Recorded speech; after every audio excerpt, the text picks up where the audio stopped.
makna daripada kalam Al-Imam Al-Allamah Al-Habib Ahmad bin Zain rahimahullah, nafa'ana bi ulumih. Seseorang hamba hendaknya memperhatikan bisikan pertama yang terlintas dalam hatinya. Artinya memperhatikan itu, apakah bisikan ini sifatnya kebaikan atau bisikan ini sifatnya kejahatan. Apakah bisikan ini dari syaitan, apakah bisikan ini dari hawa nafsu, apakah bisikan ini dari Allah, apakah bisikan ini dari malaikat, dan seumpamanya.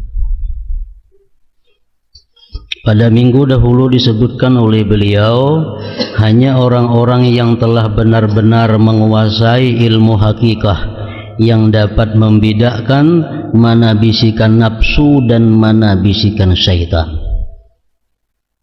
mana yang disukai dan mana yang dibenci Allah. Orang-orang yang mempelajari ilmu hakikah, itulah yang mampu membedakan geritik-geritik hati itu, bisikan-bisikan yang ada di dalam hati tersebut. Secara ringkas para ulama memberikan pelajaran kepada kita mengenai cara mengetahui bisikan yang masuk ke dalam hati kita ini. Apakah bisikan itu berupa kebaikan atau kejahatan? Jadi ujar mereka mengatakan, bila engkau hendak mengetahui bisikan yang baik atau bisikan yang jahat yang masuk ke dalam hati itu, maka timbang olehmu, ukur olehmu dengan 3 ukuran.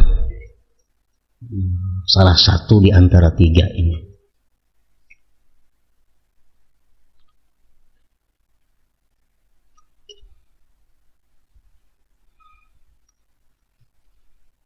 Yang pertama, apabila timbul ada satu bisikan geritik hati, bisikan itu kita ukur dengan ilmu syara'. Kita ukur dengan hukum Allah. Apabila bisikan itu sesuai dengan hukum Allah, berarti itu baik. Bila bisikan itu bertentangan dengan hukum Allah, itu jelas sudah bisikannya kada baik.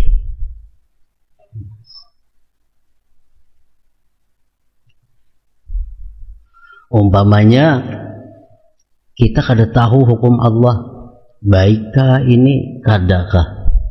Bolehkah hukum Allah nang bisikan hati yang macam ini atau kada? Kita kada tahu hukumnya. Nah, cara mengukur nang kedua, engkau lihat orang-orang salihin. Apakah orang-orang salihin itu pernah melakukan seperti apa yang dibisikkan dalam hati engkau itu atau kada? Bila pernah dilakukan oleh orang-orang saleh, berarti baik. Bila belum pernah engkau lihat orang saleh melakukan apa yang dibisikkan dalam hati kita itu, berarti kada baik.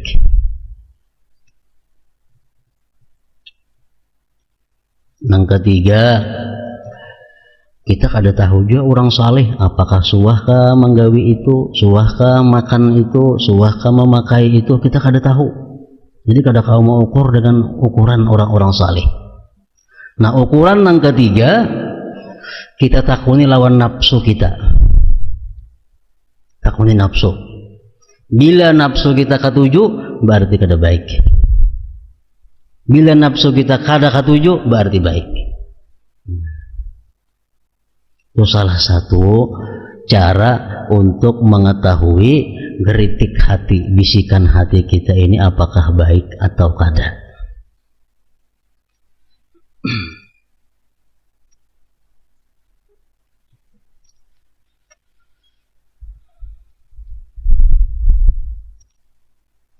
Misalnya dalam hati kita bergeritik hendak makan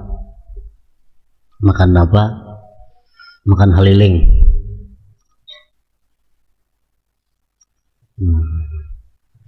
Makan haliling hendak. Lalu kita mesti memperhatikan bisikan hendak makan haliling ini baik atau kada. Nah, kita cari di hukum. Boleh kada haliling itu dimakan? Ada yang mengatakan kada boleh karena hidup dua alam, macam-macam. Boleh kada dimakan haliling itu? Cari-cari di hukum, kada dapat boleh kadanya makan haliling. Mbah itu pulang kita cari orang-orang salihin. Apakah mereka itu pernah makan haliling? Tahunakan tuan guru pian sudah makan haliling. Isian bah kada biasa. Tahunakan ke tuan guru orang salih pian biasa makan haliling kada biasa. Nah, berarti ini sudah kawan dapatukan geritik hati hendak makan haliling itu kada baik. Kenapa? Karena kada pernah dimakan oleh orang-orang saleh. Itu aman orang salehnya ada. Kita kada dapat mencari orang saleh. Kemana betakun? Maka ada haliling. Hendak makan haliling, hukumnya kada tahu. Orang saleh yang ditakuni kada tahu di mana andaknya orang salihin. Takuni nafsu kita. Kepingin kada haliling, kepingin berarti kada baik tuh. Kenapa? Karena inna nafsa la ammaratun bisu. Nafsu ini arahnya selalu nang kada baik.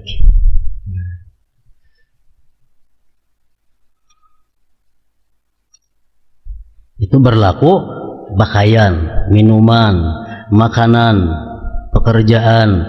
Nang apakah? Timbul geritik kita hendak melakukan itu baik atau kada? Nah, timbang dengan 3 perkara tadi. Cari hukumnya.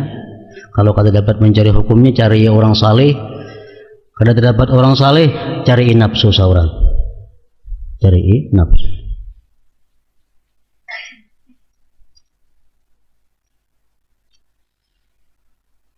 Nah, kemudian lagi yang perlu kita ketahui,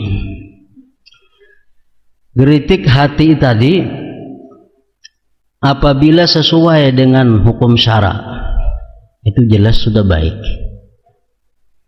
Geritik hati ini apabila pernah dilakukan oleh orang saleh berarti baik. Geritik hati ini bila dibenci oleh nafsu berarti baik.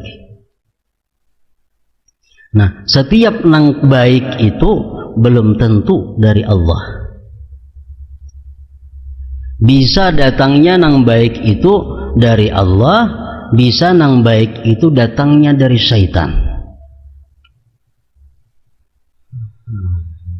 Ini kita perlu membedakan geritik hati hendak berbuat baik. Kita mesti periksa dulu geritiknya di mana datangnya. Apakah ini dari Allah kah atau dari syaitan? Karena syaitan itu bisa membisikkan kebaikan kepada kita. Syaitan bisa menyuruh kita berbuat baik, tapi tujuannya adalah kerugian bagi kita. Syaitan itu bisa menyuruh kita berbuat baik, tapi nang untingannya kerugian bagi kita. Contohnya kayak apa? Syaitan menyuruh kita berbuat satu ibadah, tapi bila kita lakukan ibadah itu, kita ketinggalan ibadah yang lebih afdal. Nah, ini dari syaitan. Syaitan menyuruh kita berbuat baik. Bila kita lakukan ini, kita ketinggalan ibadah yang sangat banyak pahalanya. Nah, ini dari syaitan.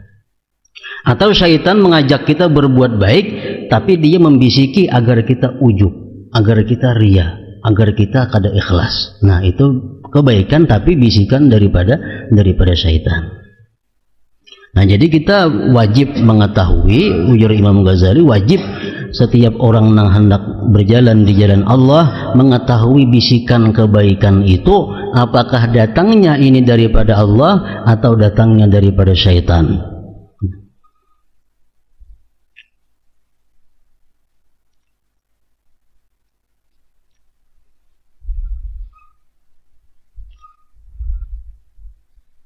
Syaitan menyuruh kita beribadah semalaman. Tapi gara-gara kita beribadah semalaman itu, pas kayaknya pukul 4 kita kedatangan lagi mereka taburingan. Bangun pukul 8. Berarti subuh taliwat. Nah, ini syaitan menyuruh kita berbuat kebaikan, tapi kita kerugian, kehilangan kebaikan yang sangat besar daripada ibadah yang kita lakukan. Nah, itu syaitan.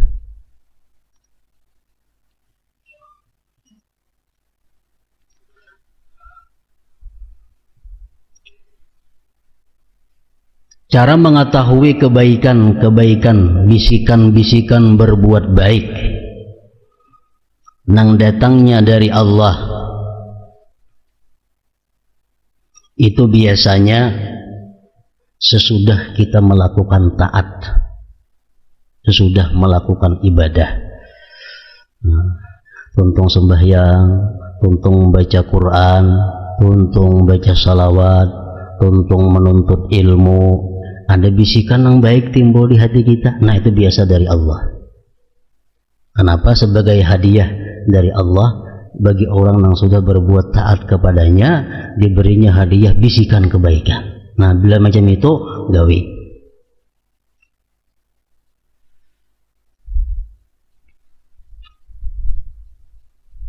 Nah, bisikan kebaikan daripada syaitan itu ya kayak tadi, inya menyuruh kita berbuat baik, tapi ada puting-putingnya supaya kita ini rugi. Syaitan bisa menyuruh manusia menuntut ilmu. Syaitan ikam tuntut ilmu, ikam mengaji ilmu tasawuf, ikam mengaji ilmu fikih, ikam mengaji ilmu tauhid. Kaji sama ilmu ikam rugi kada mengaji. Ikam mungkin alim, ikam nyaman dihormati orang, ikam dimuliakan orang. Baik ada ya syaitan. Nah, jadi tujuan syaitan baik menyuruh kita menuntut ilmu, tapi ujungnya ada supaya kita kada ikhlas menuntut ilmu itu. Nah, syaitan.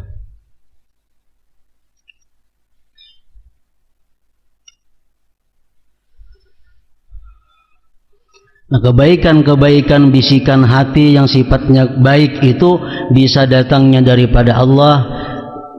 Bila datang dari Allah, segera kita laksanakan. Bila datangnya daripada syaitan, jangan digawi. Jangan digawi. Nah, kemudian yang ketiga, yang kita perlu ketahui lagi, kejahatan, bisikan jahat. Kita bisikan jahat ini mesti tahu datangnya dari mana supaya bisa mengobatinya. Bisikan jahat ini bisa dari syaitan, bisa dari hawa nafsu, bisa dari Allah. Bisikan jahat itu datangnya dari Allah bisa sesudah kita melakukan maksiat. Sesudah kita minum arak, umpamanya sudah minum arak, datang bisikan ikam melakukan zina. Nah, ini bisa dari Allah sebagai hukuman terhadapnya karena dia melakukan maksiat. Nah, jadi kalau kita melakukan maksiat, kemudian sesudah itu ada bisikan untuk berbuat jahat lagi, ini dari Allah. Cara mengobatinya, cepat-cepat tobat kembali kepada Allah. Nah, bila kita tobat, nah bisikan itu hilang sendirinya. Bisikan itu hilang sendirinya.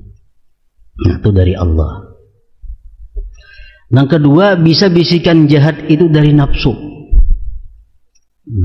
Bisikan jahat dari nafsu ini, dia akan terus-menerus membisiki kita tanpa hentinya agar kita meluluskan kehendak nafsunya.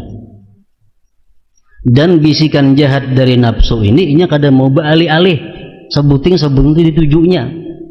Umpamanya nafsu seseorang ini mengajak dia untuk berzina dengan fulanah, terus dibisiknya supaya berzina dengan fulanah. Lawan perempuan lain kada maunya. Itu maksudku ditujunya. Itu jadi tujunya. Nah, ini berarti bisikan jahat ini dari hawa nafsu. Nah, kalau hal ini datang kepada kita, ini diobati dengan apa? Dengan puasa, diobati dengan apa? Dengan uzlah, dengan khalwat, menghindari pergaulan-pergaulan. Nah, bisikan jahat ini bisa juga datangnya daripada syaitan. Nah, syaitan ini kada terus-menerus membisiki kita dengan satu kejahatan. Berbagai macam kejahatan kita dibisikinya, yang penting kita berbuat jahat. Nah, itu syaitan. Syaitan membisiki kita berzina dengan pulanah. Pulanahnya kada mau, cari yang lain ya syaitan. Nah, yang lain. Pokoknya yang penting ini orang jatuh dalam zina. Nah, itu adalah bisikan syaitan. Nah, bila bisikan syaitan ini datang kepada kita macam tadi, ajakan syaitan datang kepada kita, ini perbanyak berlindung kepada Allah dari syaitan. Nah, banyak-banyak membaca auzubillah, banyak-banyak membaca qul a'udzu birabbil falaq, qul a'udzu birabbin nas.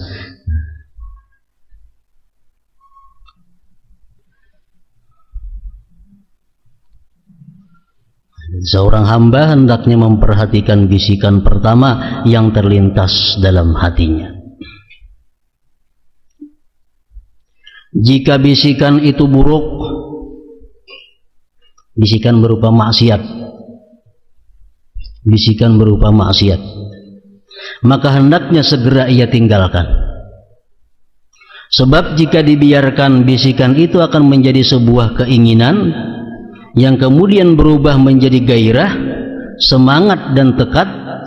Tekad ini kemudian melahirkan sebuah perbuatan buruk. Dalam sebuah hadis disebutkan, innallaha yuhibbul basiran naqida 'inda wurudi syubuhat wal 'aqlal kamila 'inda hujumi syahawat.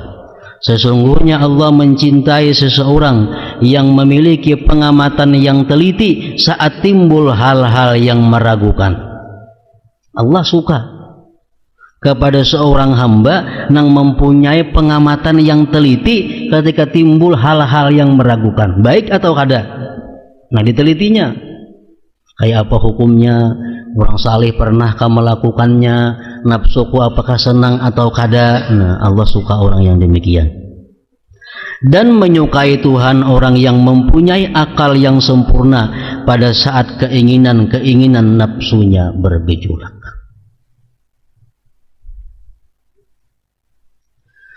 Di samping itu, Sayyidina Abu Bakar Siddiq radhiyallahu anhu pernah berdoa, Allahumma arinil haqqa haqqa warzuqni ittiba'ah wa arinil batila batila warzuqni ijtinabah wa la taj'alhu mushtabahan alayya fa'atba'ul hawa. Nah, ini bagus doa Abu Bakar Siddiq, ini dibaca setiap 5 waktu sembahyang supaya arah hidup lurus. Artinya, ya Allah, tunjukkanlah kepadaku bahwa yang benar adalah benar, dan karuniailah aku kemampuan untuk mengikutinya. Dan tunjukkanlah kepadaku bahwa yang salah itu salah, dan karuniailah aku kemampuan untuk menjauhinya. Dan jangan jadikan persoalan yang kuhadapi kabur sehingga aku mengikuti hawa nafsu. Jadi orang yang mengamalkan doa Abu Bakar Siddiq ini, hidupnya akan selalu berada di jalan yang benar. Allahumma arinil haqqa haqqa warzuqni ittiba'ah wa arinil batila batila warzuqni ijtinabah.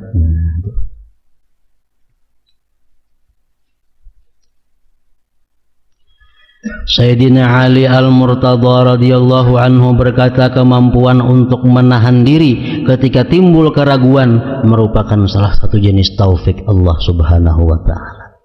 Dan ragu-ragu, ambil kada, makan kada, pakai kada, gawi kada, ragu-ragu, kalau kita tahan dahulu diri kita, nah ini merupakan taufik dari Allah.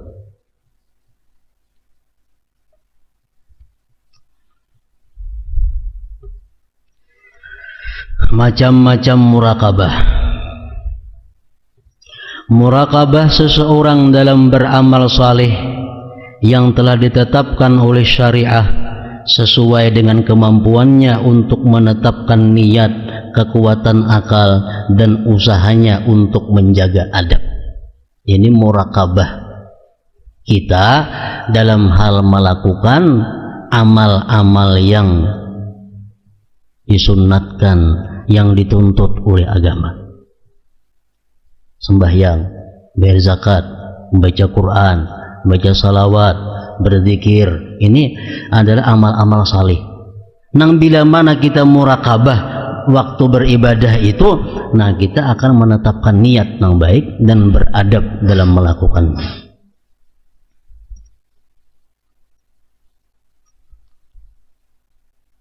Murakabah merasa selalu diawasi oleh Allah, merasa diri selalu diintai oleh Allah.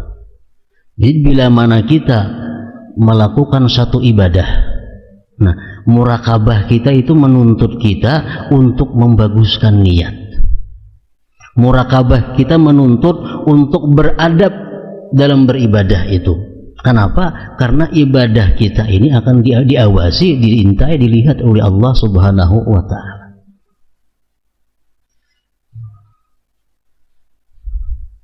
Orang makan kada beradab, kada seberapa hukumannya. Tapi kalau orang beribadah kada beradab, ini berat hukumannya. Ketulahannya itu berat.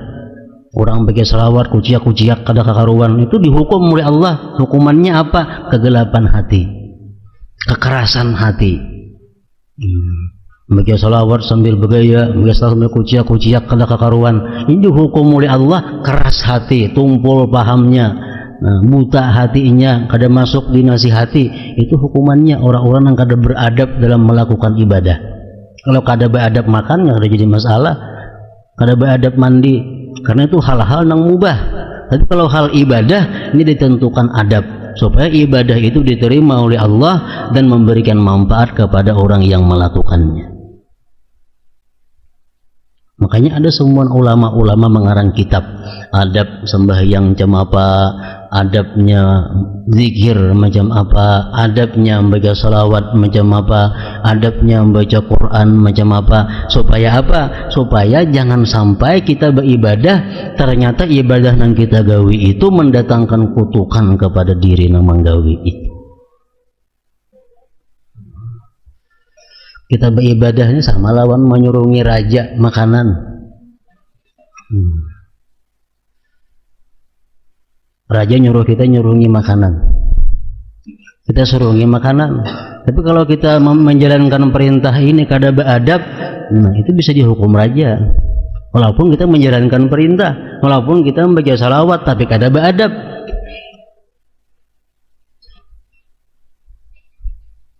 Nah jadi murakabah ini, kalau kita merasa bahwa kita diintai oleh Allah, kita merasa ditilik oleh Allah, otomatis ibadah kita ini penuh dengan adab, dengan tata cara. Ibadah itu kada perlu banyak, cuma adab. Itu lebih berfaedah daripada ibadah yang banyak tapi kada ada adabnya.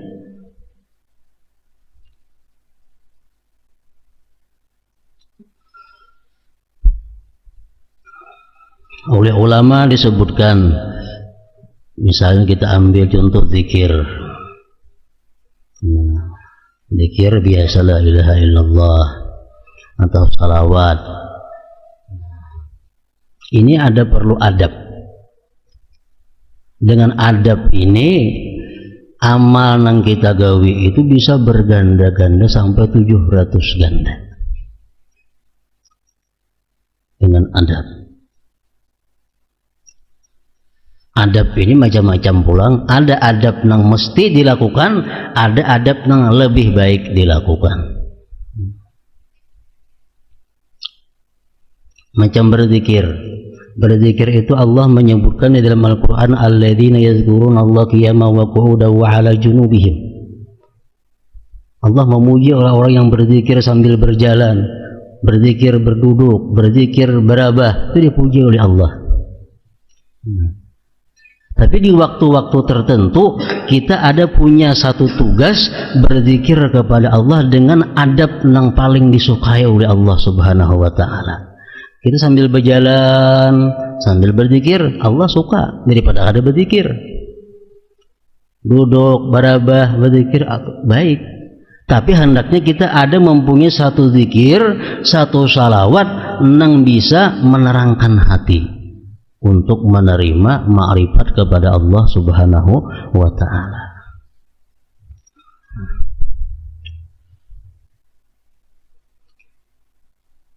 Berzikir umpamanya kita sehari 1000. 1000 ini kita berzikir ambil 100 yang penuh dengan adab. 900-nya sambil berjalan kah, sambil berduduk kah, sambil barabah kah, tapi ada kita bagian itu nang adabnya penuh. Nah, ini zikir nang menarik seseorang ke hadirat Allah. Salawat sama macam itu. Bisa salawat kita 1000 sehari, sambil berjalan bersalawat, sambil duduk, sambil barabah, baik bersalawat. Tapi hendaknya ada sejumlah salawat nang kita lakukan dengan adab nang sempurna.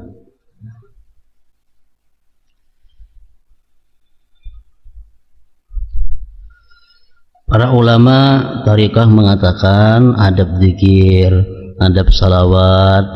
Nah, itu yang pertama, alangkah baiknya kalau kita mandi terlebih dahulu. Mandi.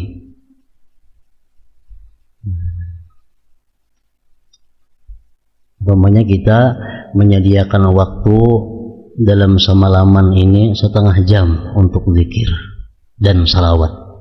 Seperempat jam zikir misalnya, seperempat jam salawat, seperempat jam baca Quran. Lalu untuk menghadapi waktu nang 3/4 jam itu kita beradab nang sempurna. Mandi dulu. Untuk mandi hanya berwudu. Yang ketiga, pakai pakaian yang kita yakini halalnya. Pakaian yang menurut pengetahuan ini yang diyakini halal ini. Nah, yang keempat, kita harumi badan kita, kita harumi pakaian kita, kita harumi tempat kita, serta kita bersihkan daripada najis dan kotoran. Jadi baju harum, awak harum, pasahapan-pasahapannya harum, ditambah lagi ruangannya pun harum. Yang kelima, kita duduknya pun ada caranya. Duduk yang paling baik itu menurut sebagian ulama adalah duduk macam tasyahud akhir, duduk tawarruk, tasyahud akhir, duduk macam itu. Asa panat ganti lawan duduk macam tasyahud awal. Asa panat pulang ubah ke duduk kayak tasyahud akhir. Jadi berputar-putar antara dua duduk itu. Sudah duduk,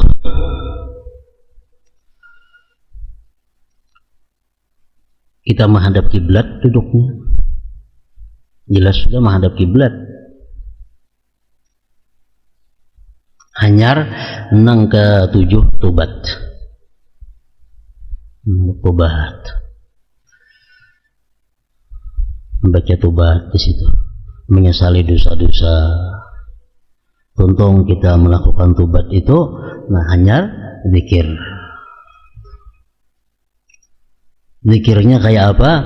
Kita lakukan membaca zikir itu dengan khusyu'ul qalbi wal jawarih. Artinya khusyuk hati dan anggota. Hati kita gana menuju kepada Allah, anggota kita pun diam. Ada beruling-uling. Beruling-uling itu kalau sudah dalam keadaan kita ada merasa lagi pada kita beruling-uling. Jadi menurut tariqah Alawiyah ini, zikir itu tetap diam seseorang, kada bergerak-gerak. Anggotanya kada bergerak-gerak, hatinya pun kada bergerak-gerak. Berzikir, zikir. Yang ke-9, hudurul qalbi. Hati ini hadir. La ilaha illallah di hati muntung kita, di hati apa mestinya. La ilaha illallah di muntung, di hati kita apa mestinya. Nah, hudurul qalbi. hadir hati kita. Mau 10 harap benar zikirnya tuh. Kalau berzikir macam 10 buting aja macam ini zikir. Lagi 100, lagi 1000. Hati hadir, la ilaha illallah di hati. Apa yang kita hadirkan? Tergantung yang kita kehendaki apa? Apa ilaha illallah kah? La mawjuda illallah kah? Masalah kita aja itu memang kita kehendaki. Yang ke-9 kita ikhlas. Yang ke-10 ikhlas. Ikhlas. Yang terakhir khauf dan raja. Mengharap, takut dan mengharap. Takut kalau ibadah kita yang lakukan ini jadi laknat kepada diri kita. Harap ibadah yang dilakukan ini mendatangkan rahmat Allah Subhanahu wa taala. Nah itu baca zikir, baca walaupun sedikit nilainya tinggi, nilainya besar di sisi Allah Subhanahu wa taala.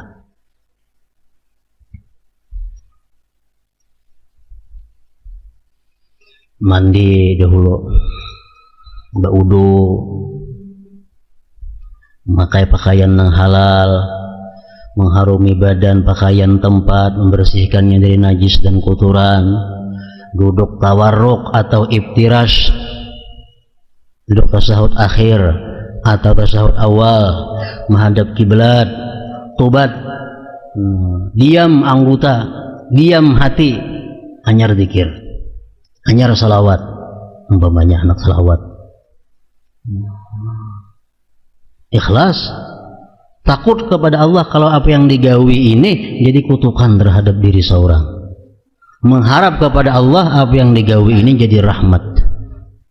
Nah itu adabnya orang berzikir.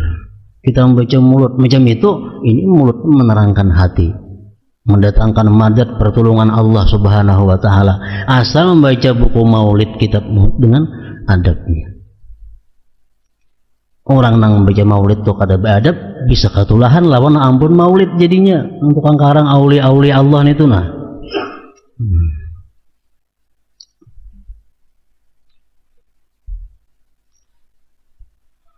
Kalau membaca Quran, nah ditambah lagi adab membaca Quran sama lawan yang tadi, cuma ditambah membaca Quran itu ba'udzubillahi minasyaitonirrajim pemulaannya.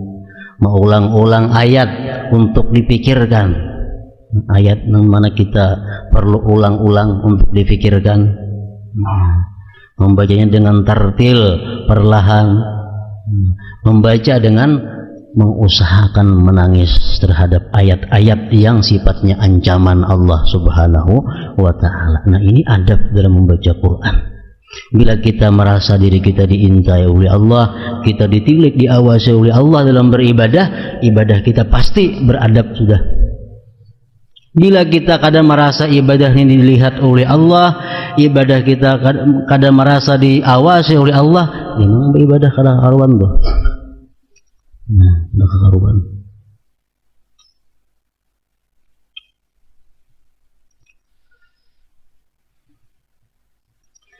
Sedangkan dalam amal-amal mubah, muraqabah dilakukan dengan bersyukur kepada Allah karena telah menjadikan amal tersebut bersifat mubah.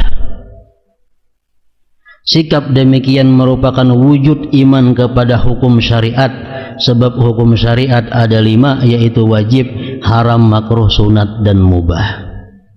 Muraqabah dalam amal-amal mubah dapat juga dilakukan dengan mengamalkan adab syariah, mengikuti Rasulullah sallallahu alaihi wasallam, merasa senang dengan berbagai karunia yang diberikan Allah, bertafakur merenungkan berbagai keajaiban ciptaan Allah, menetapkan niat yang baik dan selalu berzikir kepada Allah dalam mengerjakan hal-hal yang mubah tersebut. Nah, dalam hal yang dibolehkan pun kita dituntut juga oleh muraqabah ini untuk beradab. Supaya apa? Supaya amal yang mubah ini mendatangkan faidah pahala lawan kita. Amal yang boleh, tapi kita lakukan dengan adab, kita lakukan dengan mencontoh Rasulullah, jadi berpahala. Ini buah daripada muraqabah. Kita naguring, kita merasa bahwa diri kita diawasi oleh Allah. Kita guring, kita bangun guring, kita masuk jamban, kita keluar jamban, kita bicara amin, kita berpakaian, kita merasa diawasi oleh Allah. Lalu adab-adab itu semuaan kita gawi. Anak guring, nah pernah dilakukan mesti naguring berwudu. Karena orang guring berwudu, andai kata dia mati dalam keadaan husnul khatimah. Anak guring berwudu.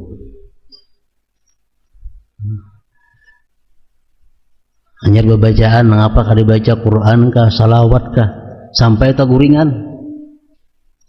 Baca zikir, anak guring baca zikir sampai tak guringan.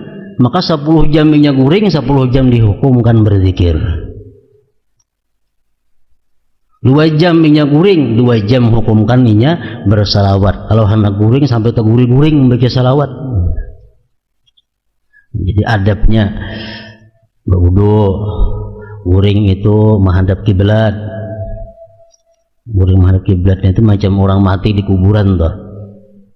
Jadi itu guringnya menghadap kiblat, guringnya berzikir. Amun kadakawa kita manggawi nang macam itu, barang ada guring nang sehari ini nang kita gawi. Kita punya guring malam ada, guring siang ada. Guring malam kadakawa macam itu, guring siang barang kawa. Nah, asal ada guring nang penuh dengan adab. Orang laki bini kan ngalih guring berwudu bisa batal wudu tegatuk-gatuk nih. Nah, siang barang nang kada berkumpul guring macam itu. Jadi ada guring nang beradab. Berwudu menghadap kiblat sambil bacaan taguringan. Bangun guring. Alhamdulillahilladzi ahyana ba'da ma amatana wa ilaihin nusyur. Ini tanda-tanda orang nang dikasihi oleh Allah Subhanahu wa taala. Tanda orang yang dikasihi Allah tuh bangun guring kalimat Allah pertama nang diucap. Bangun, alhamdulillahilladzi ahyana ba'da ma amatana wa ilaihi nusyur. Biasa bangun guring kemana menuju? Ke jamban. Bismillah. A'udzubika minal khubusi wal khaba'is. Macam-macam rawinya daripada Nabi doanya. Yang penting bacaan nak masuk jamban bismillah, a'udzubillah minal khubusi wal khaba'is. Masuk jamban batis kiri berpahala, batis kanan nggak ada berpahala. Batis kiri masuk jamban berpahala. Kenapa? Karena beradab mengikuti Rasulullah dalam jamban, qadha hajat, mandi segala macam, berwudu keluar. Ghufranaka alhamdulillahilladzi azhaba 'annil adza wa 'afani. Nah, untung di jamban mana biasanya mencari pakaian. Cari pakaian. Berpakaian, Allahumma inni as'alu khaira hadza, Allahumma inni as'aluka khaira wa khaira ma fihi. Macam-macam doa berpakaian, banyak riwayat daripada Nabi. Nama nang hafal itu nang dibaca. Allahumma inni as'aluka khairaha wa khaira ma fihi. Macam-macam. Untuk berpakaian kemana biasanya? Ke caramin. Caramin apa bacaan? Allahumma kama hassanta khalqi fahasin khuluqi. Nah, jadi semuaan gerak-gerik kita mulai hendak guring sampai bangun guring, kalau kita ini murakabah merasa dilihat oleh Allah, penuh beradab.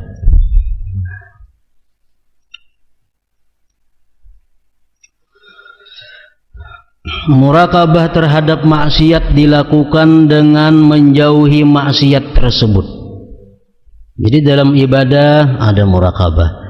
Dalam hal-hal yang dibolehkan oleh Allah ada murakabahnya.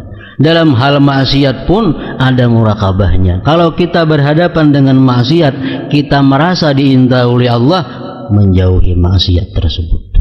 Menjauhi maksiat tersebut. Kemudian bertobat dan menyesali semua maksiat yang telah dilakukan. Segera kembali kepada Allah, memohon ampun dan merasa malu kepadanya, dan mengerjakan amal-amal saleh untuk menghapuskan dosa-dosa maksiat tersebut.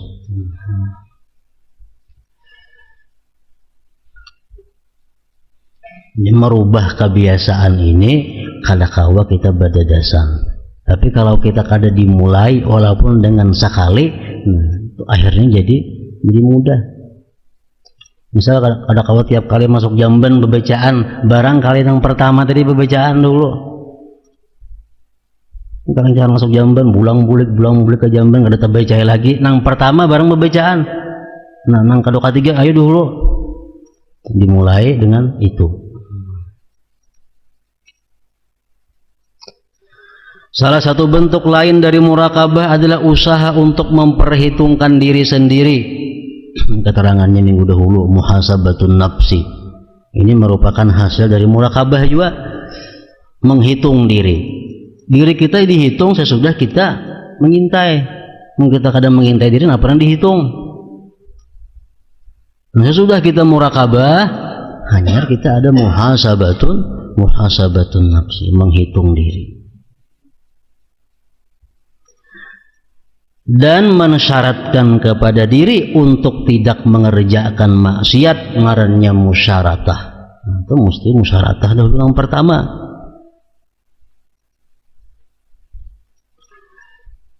Dan berjuang melawan nafsu, ngarannya mujahadah. Dan mencela nafsu, ngarannya mu'atabah. Kemudian memberi hukuman kepada nafsu, ngarannya mu'aqabah. Nah, ini semua ini ada hubungannya dengan muraqabah.